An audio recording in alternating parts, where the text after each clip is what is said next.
Okay, Assalamualaikum warahmatullahi wabarakatuh. My name is Wan Muhammad Zulhilmi bin Wayako, and today I and my fellow group friend will present the European Union. So, what is European Union? European Union, or also known as EU, is a unique political and economic union of 27 Europe countries that together cover much of the Europe continent. This is the EU flag and the current European Union country maps.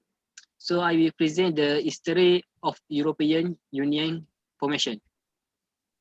So the event that lead to the creator or the creation of the European Union is the deadliest global war that happened in human history, which is the World War II.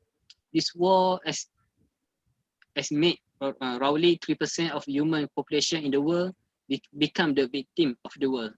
To prevent another catastrophe and to achieve a peaceful, united, and prosperous Europe, from resistor to fighter to lawyer and to the parliamentarians, these people work together tireless to work and inspire the European Union project. So the first step to achieve or to the creation of the EU is the European Coal and Steel Community. This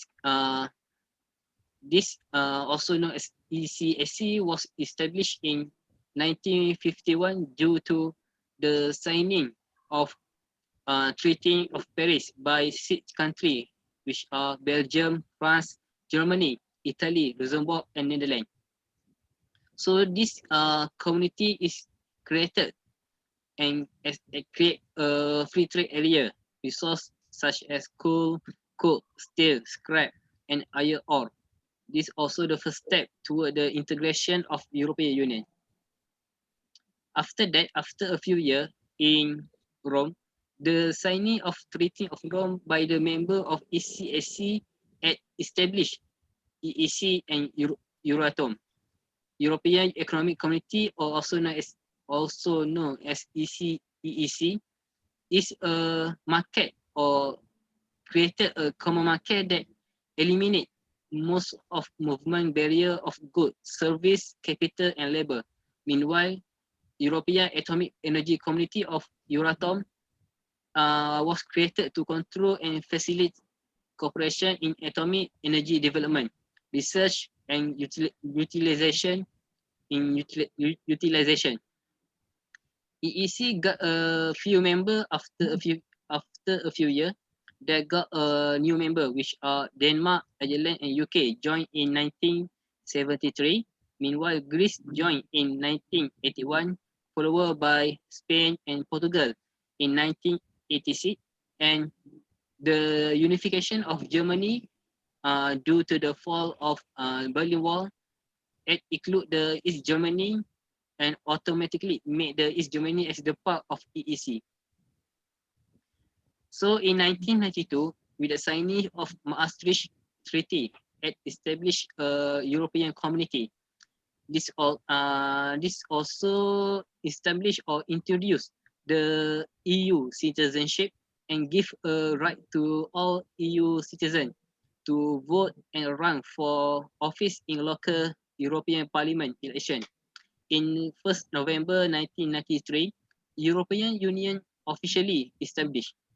And in 1995, Austria, Finland, and Sweden joined the European Union.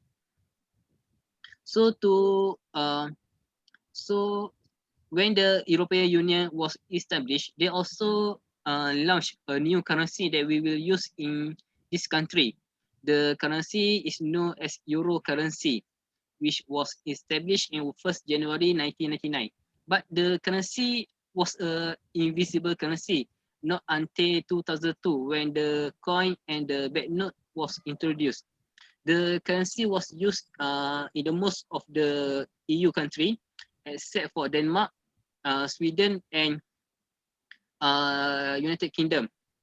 In 2004, 10 countries decide to join the European Union, and followed by Bulgaria and Romania in 2007.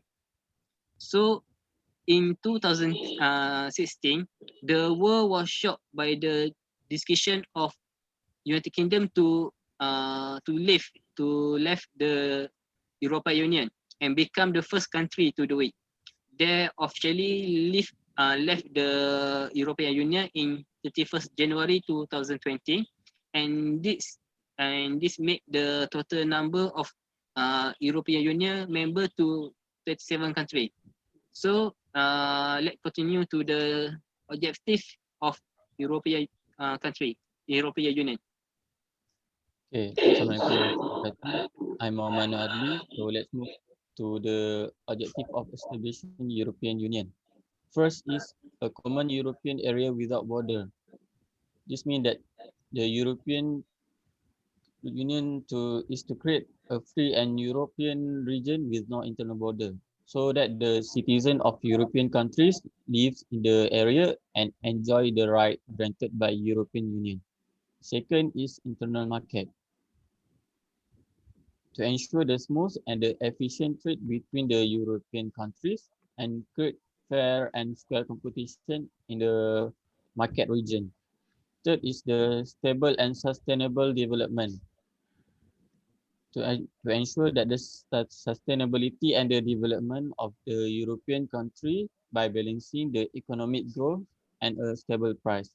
And in order to do that, European Union has to create a competitive market economy which take into account people well-being and needs.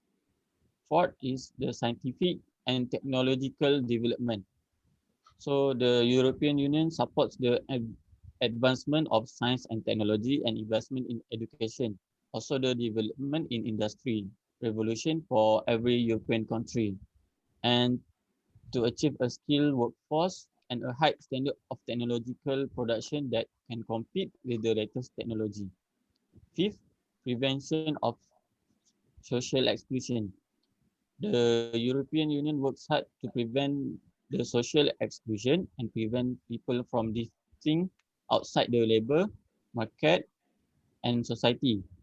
Works for equality and minority rights are protected. Men and women must be treated equality. Children rights must be protected and give a happy childhood to them. And all people must be looked after and be respected. And six, solidarity solidarity between countries and people is promoted in the field of the economy, social equality and regions. The member states must be loyal to one another, and to show that the states must be take the responsibility for being understanding of one another. Seven is respect for language and cultures. The European citizen must and should respect the language and cultures of the individual countries because it is a symbol to make people of European Union to be more considerate and respect other people races even though coming from different backgrounds. And lastly is common foreign and security policy. The European Union seeks to promote peace not only in European region but also everywhere in the world. With the common foreign policy, the European Union wants to make sure that the resources of the planet are used sensibly and that the environment is not destroyed. So the European Union wish that to respect other countries and nations, and it also works for free and fair trade and try to eliminate poverty. And the European Union follow the Charter of the United Nations and underlines the importance of common international rules. So let's move to the European Union achievements. My name is SYAZWAN bin SUBARI, and I will continue on European Union achievement. European Union achievement on peace. After the Second World War that caused the life of over 50 million people, all leaders and intellectuals came together to bring peace and unity within the continent. That if countries form stronger economic ties, they will be less likely to fight with one other country. The European Union has been free from war for more than 17 years. In 2012, the European Union was awarded the Nobel Peace Prize because it has contributed for more than 6 decades to the process of peace and reconciliation, democracy, and the human rights in Europe. Before a country could joining in the European Union, they must meet three requirements. First, political with solid institution backing democracy. Secondly, economic with functioning market economy. And last, legal with the recognition of the European Union law and practice. On a worldwide scale, the European Union and its members provide more than half of all development aid. For European Union achievement on economy, it began in the late 1950s as an economic partnership between 6 countries, and it will now include 28 member nations, including the United Kingdom, representing half a billion people. It has become world's fourth largest economy by GDP and one of the biggest international trade partners. Alongside the United States and China, the new member states have higher average GDP after joining the European Union, and there was the introduction of joining European currency in Europe, which is we know as Euro currency,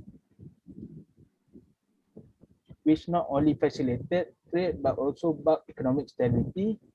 But the European Union's economic power is frequently at the expense of the Union's members country. The agriculture heavily subsidized in European Union countries, as well as the free trade agreement, placing pressure on African businesses. This is because European Union today produce more than it consumes, with much of the excess supply sent to Africa, where it is cheaper to buy subsidized European product than food produced locally. So we continue on the European Union achievement on freedom of movement. One of the main pillars of European Union citizenship is freedom of movement. The citizen has the freedom to freely migrate and reside across the European Union country. They have the freedom to travel, work and study wherever they want within the Union, and they are taking advantage of it.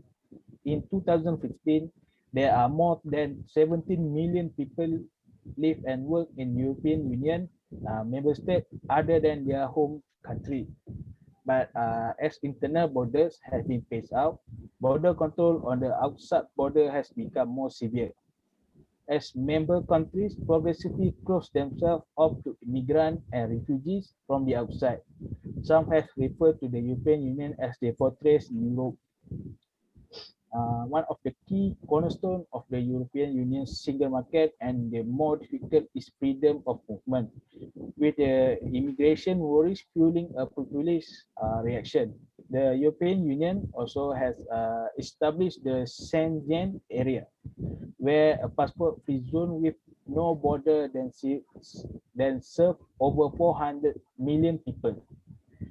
Despite the fact that certain border control has been reintroduced in the aftermath of the refugees crisis and terrorist attacks, the agreements remain in force. We will continue on contribution of European Union. Okay, so let's move to the contribution of European Union to the world.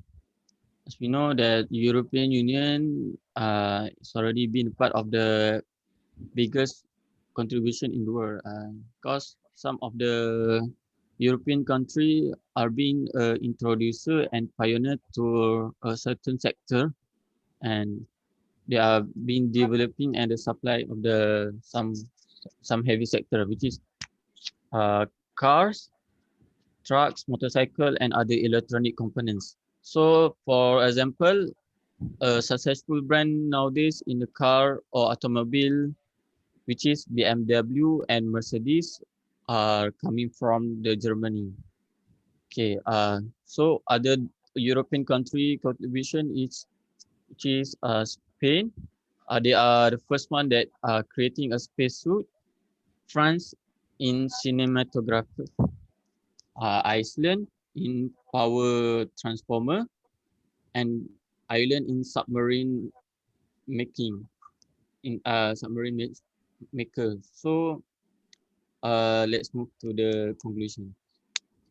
So as the conclusion, I would like to underline what I have said about economic development, freedom of movement and political realization.